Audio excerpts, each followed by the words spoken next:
Well, here's the cool thing. I've told this story before. This just happened again almost exactly 2 weeks ago to a guy that I work with. We'll go ahead and call him Andy since that's his name. It's really Andy, so we're going to go ahead and call him Andy. In fact, if I'm calling him Bill, but his name's Andy, it'd be a little confusing, right? I don't know why I go on these tangents. But anyways, Andy had ran an ad that basically said, and I'm going to paraphrase it, something along the lines of, hey, 3-bedroom house, no banks needed, owner is offering terms, down payment required. Now, is there anything confusing about that? No. 3-bedroom house, no banks needed, owner's offering terms, down payment required. What are they going to ask you when they call? Well, you said down payment required, right? Their person called him and he said, hey, what are you looking for as a down payment? And he said, well, same thing we've always said. We're somewhat flexible. What do you have to work with? And he shut up. The guy ended up having $20,000 and he did the deal. Would you do the deal? I mean, he had a verifiable income. His wife had a verifiable income and he had $20,000 down. What's not to like about that, right? In fact, the first people he spoke to only had $10,000 down. Now, were they bad people? No. But when you're making the decision, because you are who? You are the loan committee. I am the loan approval committee. I have one with $20,000 down. I have one with $10,000 down. You know which one I like, right? Think about that. Now, Andy, in this particular example, was offering his house on what's called a lease option. And when you're offering to sell your house on what's called a lease with an option to buy, this is where we basically lease them the house. And at the same time, we give them what's called an option to buy contract. This agreement actually states the price. It states the length of the option. In other words, we may say, I'm going to give you 2 years or 2.5 years or 3 years, that type of thing, right? In this particular case, I think Andy agreed to give them 3 years because he wants them to go ahead and cash him out and to be able to put this deal together. This means the new tenant buyer has 3 years to get their ducks in a row, 3 years to raise their credit scores, 3 years to establish better job time possibly, or whatever's holding them back in their life. 3 years perhaps to pay off some small debts. Maybe their debt ratio is too high. Maybe they applied for a loan at the bank and the bank said, well, you got to pay off this little credit card with Visa and you got to pay off this $400 here and this $600 there. If you do a 3-year lease with an option to buy, they now have 3 years to be able to tweak and the credit and to fix things and to get their credit scores up a little bit. I'm going to tell you something. If they can't fix their credit within 3 years, here's the reality. They are never going to be able to fix their credit. So don't let that bother them or bother you on that type of thing. Now, on a lease option, in other words, the lease with an option to buy, the money that they give us, by the way, although we always say we got this as a down payment, it's technically not considered a down payment, even though we may think of it that way. You see, it's actually supposed to be referred to as a non-refundable, did you hear what I said right there? A non-refundable option fee. What does that mean? In return for them giving us the $10,000 or $15,000 or $20,000 down, they're buying the option. In other words, the right to lock in that price. We can't sell it to nobody else. They're totally protected. It becomes their house. Is that cool? So they have that, and we fully intend to honor our contract. In fact, we have to, or they could sue us. This means when the times come for them to cash us out to get in the loan with the lender, we give them, by the way, we give them a full credit off the purchase price for the amount that they gave us. So when Andy got the $20,000 down, this gets subtracted off the purchase price when they get the loan. So in other words, let's do the math. I don't remember the price of his house, doesn't matter.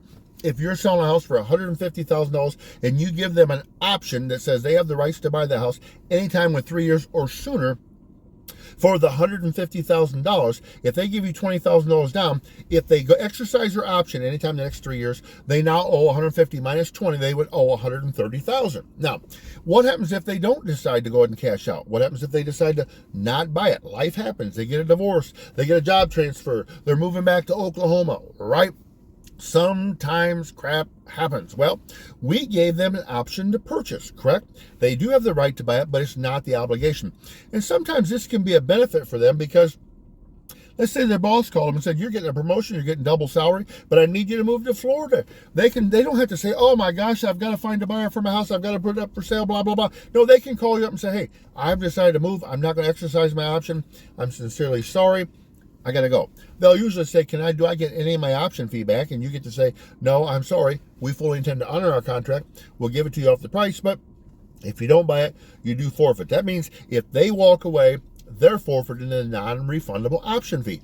That's why it's called a non-refundable option fee. By the way, We're not pulling a fast one. We're not hiding anything. We disclose all this up front. We go over it in detail. It's right in our agreements in writing. And we have them initial. We have them sign it. That way, it's all easily done. Does that make sense right there? Now, another nice thing about offering a lease option, by the way, is they'll take a lot better care of the house. Maybe you know why?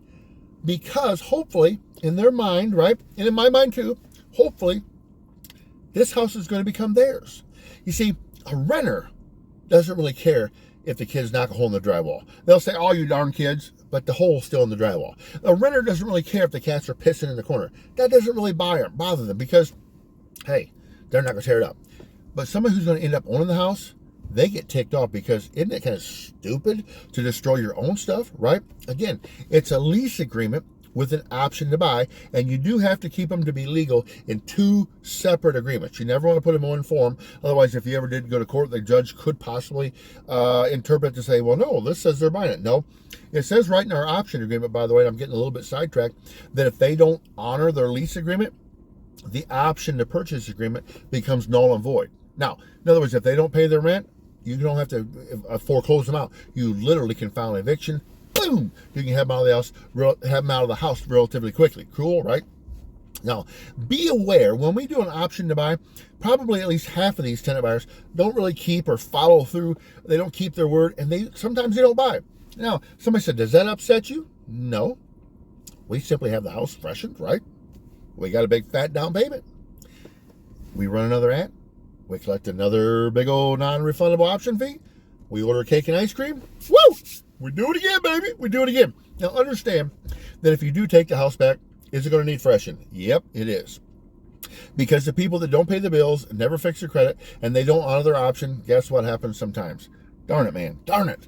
They do tear them up. But if you collected $15,000 or $20,000 down, can you afford to go ahead and maybe have the living room painted or maybe call Stanley Steamer and get the carpets cleaned? Yeah, if they give you $20,000 down, you can call 1-800-STEAMER. How do I know their commercial? I've called their number a lot, right?